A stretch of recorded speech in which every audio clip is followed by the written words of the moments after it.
নমস্কার বন্ধুরা, আপনাদের মাধ্যমিকের রেজাল্ট মে মাসে প্রকাশ হচ্ছে। আপনারা সকলেই জেনে গেছেন যে মে মাসের প্রথম সপ্তাহেই আপনাদের মাধ্যমিকের ফল প্রকাশ করছে মধ্যশিক্ষা পর্ষদের তরফ থেকে। সেই নিয়ে সরাসরি বিজ্ঞপ্তি প্রকাশ হয়েছে এবং সেখানে নিউজ রিপোর্টেও কিন্তু জানানো হয়েছে আপনাদের ফলাফল মে মাসে প্রকাশ হবে। কিন্তু এখন সবচেয়ে বড় প্রশ্ন, তাহলে কাদের কাদের একটি বিষয়ে ফেল করলেও তাদের আবার পরীক্ষা দেওয়ার সুযোগ করে দেওয়া হবে। 2024-এ উচ্চ মাধ্যমিক শিক্ষা সংসদের তরফ থেকে একটি বিজ্ঞপ্তি প্রকাশ করা হয়েছে এবং সেখানে স্পষ্টত জানিয়ে দেওয়া হয়েছে যারা যারা মাধ্যমিক পাশ করে ক্লাস 11-এ উঠবেন এবং তার পরবর্তীকালে ক্লাস 12-এ উঠবেন, তারা যদি ফাইনাল পরীক্ষাতেও একটি বিষয়ে ফেল করে যায় তাহলে তাদের সুযোগ থাকবে শুধুমাত্র সেই পরীক্ষাটা দেওয়ার জন্য। এবং এই সিস্টেমটা চালু হচ্ছে শুধুমাত্র মাধ্যমিক পরীক্ষার্থীদের জন্য, অর্থাৎ এই বছর থেকেই চালু করছে উচ্চ মাধ্যমিক শিক্ষা সংসদের তরফ থেকে। এবং সেখানেই জানানো হয়েছে একটি সেমিস্টারেও পাশ করা যাবে উচ্চ মাধ্যমিকে। উচ্চ মাধ্যমিক পরীক্ষায় দুটির বদলে একটি সেমিস্টার দিয়েও পাশ করা যাবে। 2026 থেকে উচ্চ মাধ্যমিক পরীক্ষা সেমিস্টার পদ্ধতি চালু হয়েছে। উচ্চ মাধ্যমিক শিক্ষা সংসদের সভাপতি চিরঞ্জীব ভট্টাচার্য বৃহস্পতিবার দিন বলেন, উচ্চ মাধ্যমিকের দুটি সেমিস্টার হবে, দুটি সেমিস্টার মিলিয়ে প্রতিটি বিষয়ে পাস নাম্বার পেতেই হবে। প্রশ্ন ওঠে, কেউ যদি প্রথমটিতে না বসে শুধু দ্বিতীয় সেমিস্টারে বসে প্রতিটি বিষয়ে পাস নম্বর পেয়ে যায় তাহলে কি তাকে পাস করানো হবে? চিরঞ্জীব ভট্টাচার্য বলেন, এভাবে পাস করলেও প্রথম সেমিস্টারে কোনো বিষয় না বসার জন্য তার মার্কশিটে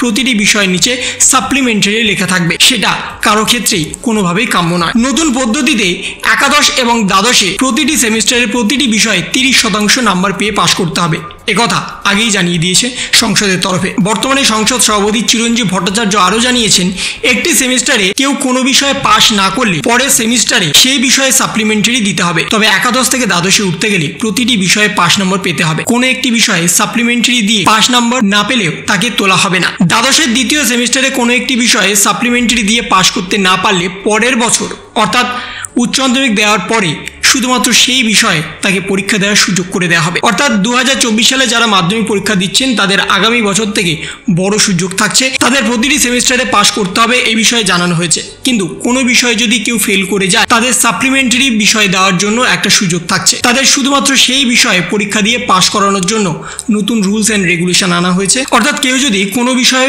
পাস না করতে পারে তার জন্য কিন্তু একটা বড় সুযোগ করে দিয়েছে এবার উচ্চ মাধ্যমিক শিক্ষা সংসদের তরফ থেকে। যদি আপনারা ফেলও করে যান তাহলে কিন্তু আপনাদের কাছে সুযোগ থাকছে সাপ্লিমেন্টারি বিষয়ে পরীক্ষা দেওয়ার এবং প্রতিটি বিষয় কিন্তু আপনাদের ন্যূনতম নাম্বার পেয়ে পাস করতে হবে। যদি আপনারা ক্লাস 11-এর দুটো সেমিস্টারের মধ্যে একটি সেমিস্টারে পরীক্ষা দেন তাহলে আপনাদের মার্কশিটের তলায় কিন্তু লেখা থাকবে প্রতিটা বিষয়ের তলায় সাপ্লিমেন্টারি হিসাবে।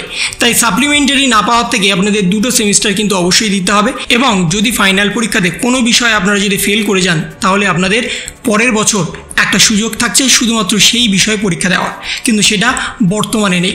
এবং এই বিষয়টাই চালু হচ্ছে 2026 সাল থেকে, অর্থাৎ যারা যারা বর্তমানে মাধ্যমিক পরীক্ষা দিচ্ছেন আগামী দিনে যারা 2026 সালে উচ্চ মাধ্যমিক পরীক্ষা দেবেন তাদের ক্ষেত্রেই এই নতুন বিষয়টা এনেছে উচ্চ মাধ্যমিক শিক্ষা সংসদের তরফ থেকে। এবং আপনাদের রেজাল্ট কিন্তু মে মাসের প্রথম সপ্তাহেই প্রকাশ হবে। সেই বিষয়ে গতকালকেই আপনাদের ভিডিও তুলে ধরেছিলাম। মধ্যশিক্ষা পর্ষদের তরফ থেকে জানানোই হয়ে গেছে যে আপনাদের খাতা দেখা কমপ্লিট হয়ে গেছে, মার্কশিট তৈরি হয়ে গেছে, আপনাদের খাতা রিচেক হয়ে গেছে, সমস্ত কাজ কমপ্লিট হয়ে গেছে। শুধুমাত্র এখন শিক্ষা দপ্তরের গ্রিন সিগন্যালের অপেক্ষা। শিক্ষা দপ্তর থেকে যখনই গ্রিন সিগন্যাল দিয়ে দেবে আপনাদের রেজাল্ট সঙ্গে সঙ্গে পাবলিশ করে দেওয়া হবে। তাই এই ছিল একটা ছোট্ট ইনফরমেশন আপনাদের সকলের জন্য। যদি আপনাদের ভিডিওটা ভালো লেগে থাকে তবে লাইক করুন, শেয়ার করুন এবং অবশ্যই সাবস্ক্রাইব করুন। তার পাশাপাশি আপনার মতামত কমেন্টের মাধ্যমে জানান। ভালো থাকুন, সুস্থ থাকুন, ধন্যবাদ।